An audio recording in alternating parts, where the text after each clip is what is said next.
The Chateau Lumiere was the kind of restaurant where reservations had 6-month waiting lists and dinner for two cost more than most people's mortgage payments. Crystal chandeliers cast warm light over mahogany tables, each one perfectly set with bone china and silverware that probably cost more than my monthly rent. At least that's what my family thought. Tonight marked Mom and Dad's 30th wedding anniversary, and they'd chosen their favorite upscale restaurant to celebrate with the extended family. 12 of us sat around the large corner table, the one reserved for their most important guests. Everyone was dressed to impress. Mom in her signature Valentino dress, Dad in his custom-tailored Tom Ford suit, my sister Rebecca sparkled in diamonds that could fund a small country. Then there was me sitting quietly in my simple black dress from Target, the same one I'd worn to 3 family events this year.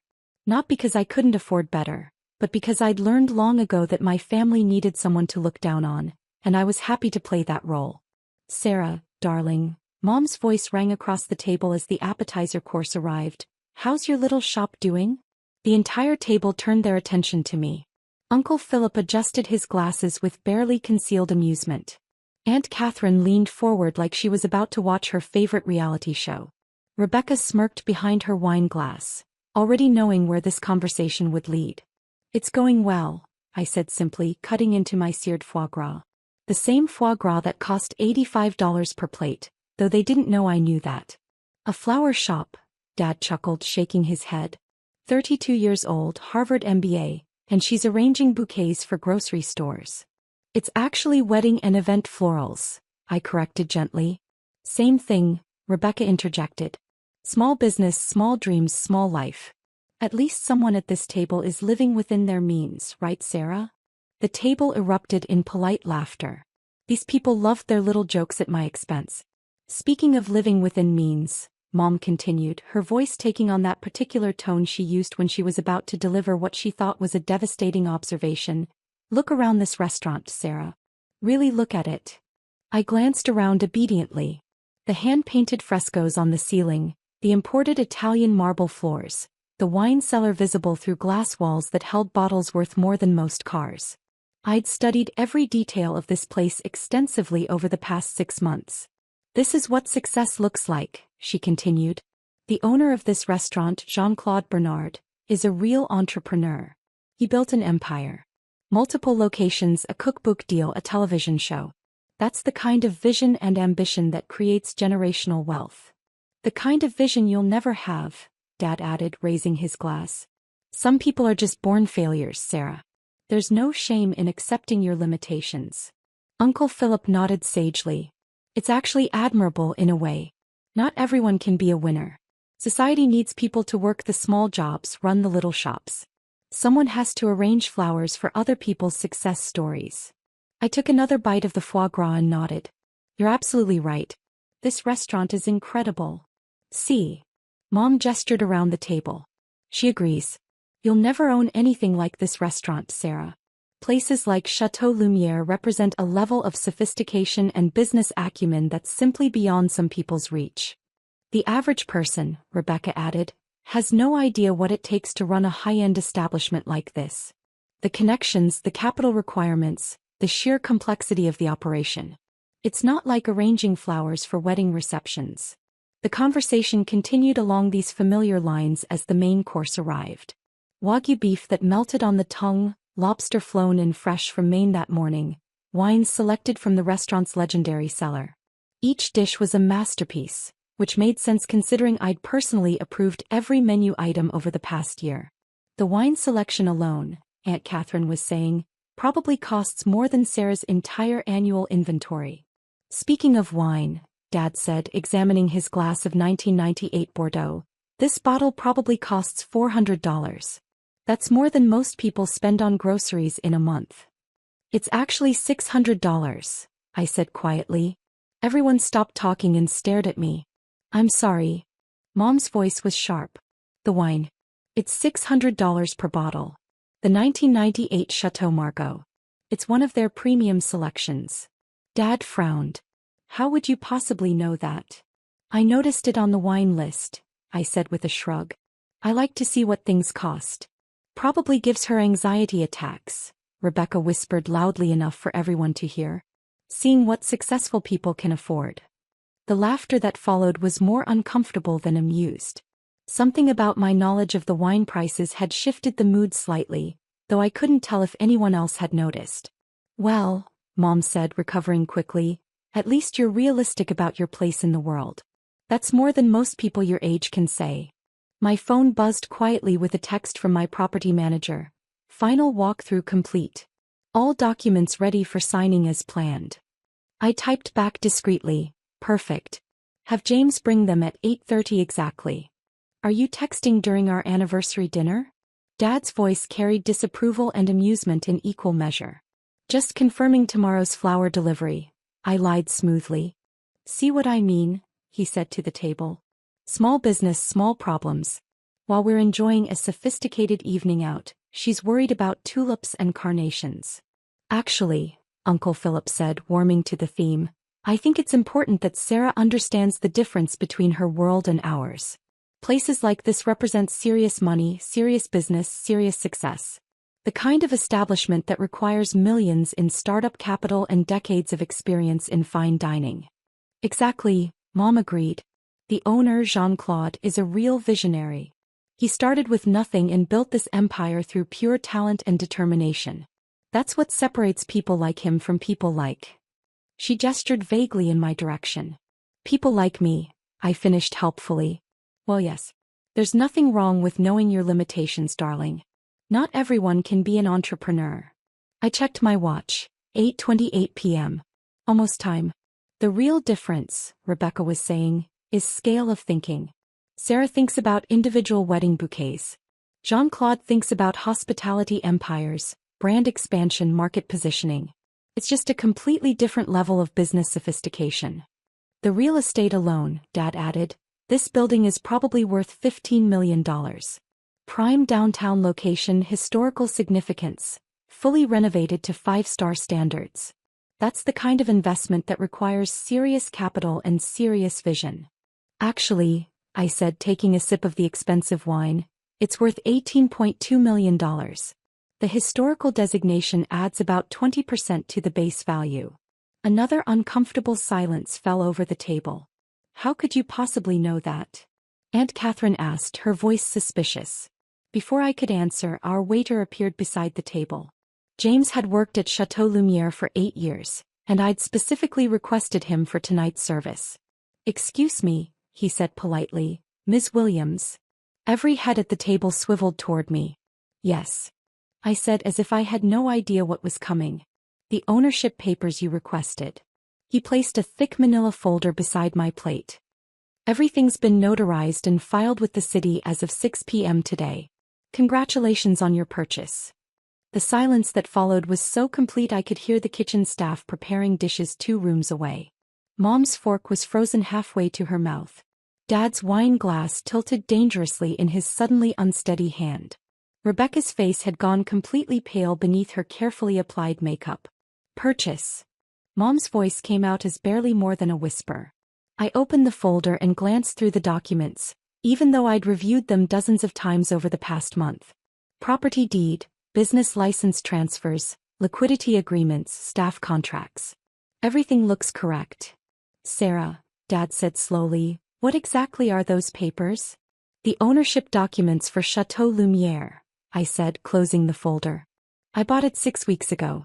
The transaction finally closed this afternoon. Uncle Philip made a sound like he was choking on his own saliva. You bought this restaurant? The building, the business, the brand, the wine cellar, everything. It's all mine now. Rebecca found her voice first, though it came out about 2 octaves higher than usual. That's impossible. You run a flower shop. You can't afford a place like this. Well, I said, taking another bite of the Wagyu beef, it turns out the flower business is more profitable than most people realize.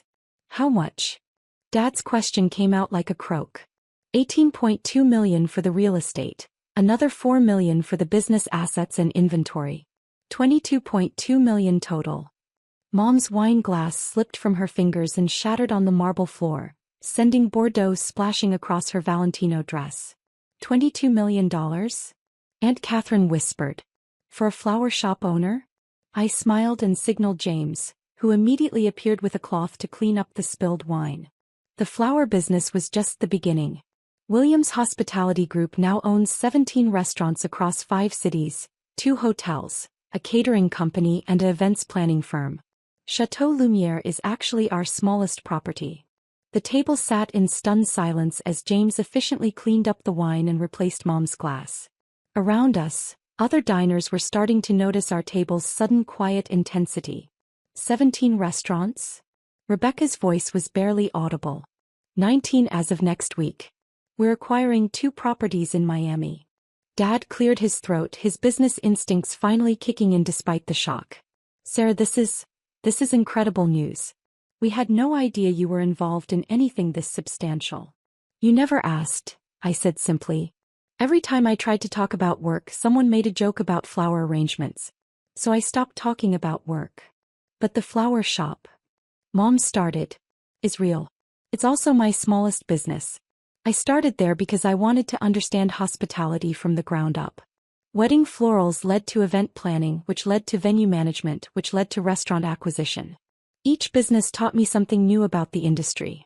Uncle Philip leaned forward, his earlier condescension replaced by something that looked like panic. Sarah, when you say Williams Hospitality Group owns 17 restaurants, 18 now with Chateau Lumiere. What about Jean-Claude Bernard, the owner you were all talking about? I glanced around the table at their expectant faces. Jean-Claude was ready to retire. His children weren't interested in the restaurant business.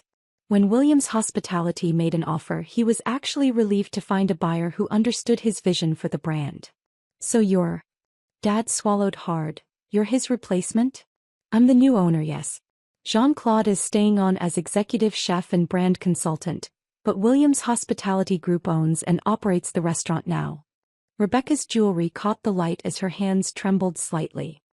Sarah, what's Williams Hospitality Group worth? The current portfolio is valued at around $340 million. We're projecting $500 million by the end of next year with the Miami expansion and 2 new properties we're looking at in Chicago. The number hung in the air like smoke from an expensive cigar. $340 million, Mom repeated slowly, as if testing whether the words made sense when she said them out loud. Give or take. The valuations fluctuate with the market. James reappeared at my elbow.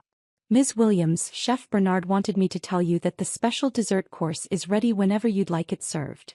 Special dessert course? I looked around the confused faces at the table. Oh, I had them prepare something special for the anniversary celebration. I hope that's okay. You had them, but you just bought. Dad seemed to be having trouble forming complete sentences. I've been planning this evening for weeks. I wanted Mom and Dad's anniversary dinner to be perfect. The dessert course arrived with obvious ceremony, our elaborate chocolate sculpture surrounded by edible flowers and accompanied by champagne that I knew cost $200 per bottle. The presentation was museum quality, the kind of thing that gets photographed for food magazines. The flowers are from my shop, I mentioned casually as everyone stared at their plates. I thought it would be a nice touch.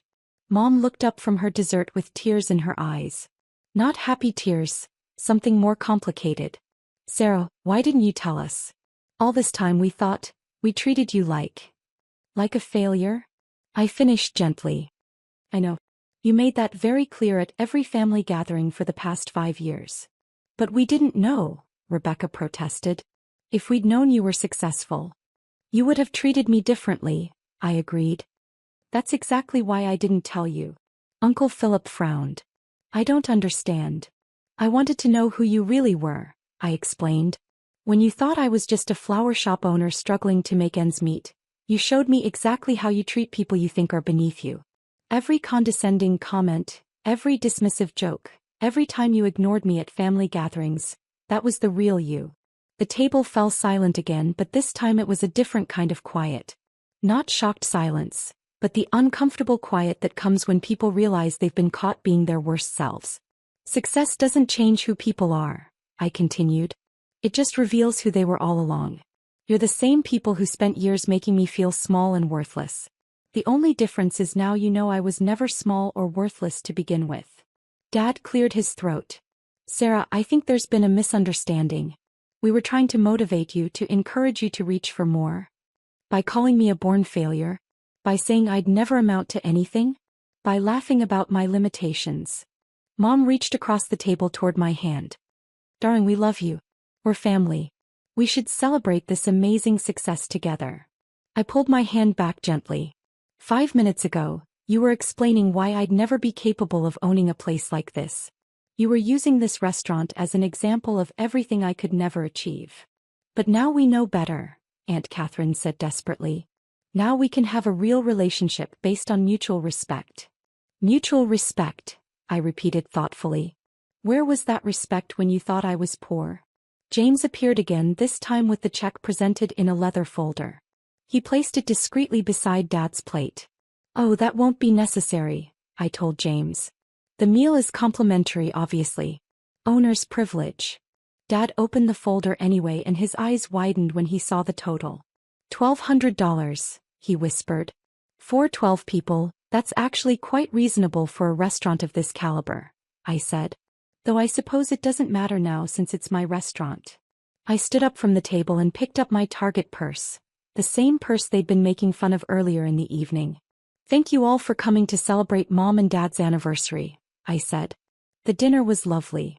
James, please make sure everyone gets home safely. Sarah, wait, Mom called as I turned to leave. We need to talk about this. As a family. I paused and looked back at the table full of stunned faces. We did talk about it. For 5 years. You made your feelings about me very clear and I made notes. But things are different now, Rebecca insisted. You're right, I agreed. Now I know exactly who I'm dealing with. As I walked toward the exit, I could hear the explosion of whispered conversation behind me. Desperate attempts to process what had just happened, probably mixed with calculations about how this changed their relationships with me. My phone rang as I reached my car. The same 10-year-old Honda that had gotten me through business school and the early days of building my empire. Sarah. How did it go? My business partner Marcus's voice filled the car as I answered on Bluetooth. Exactly as expected, I said, starting the engine. They showed me who they really are when they think it doesn't matter. And now I know. The Miami properties are going to be perfect for what we discussed. Family money and family loyalty aren't the same thing.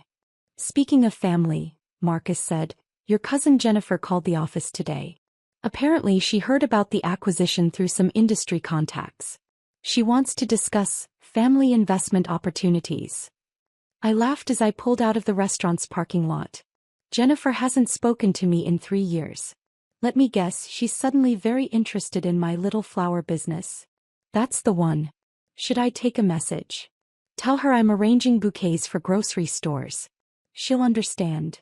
Tomorrow, when the local business journal ran their story about the Chateau Lumière acquisition, when my family's friends started asking questions about their unsuccessful daughter, when the invitations to family events started including phrases like, we'd love to hear about your business, things would be different. Not because I'd finally proven myself worthy of their respect, but because they'd finally proven themselves unworthy of mine. Williams Hospitality Group had bigger plans and better opportunities ahead. And for the first time in 5 years, I wouldn't have to explain any of it to people who had already decided I wasn't worth listening to.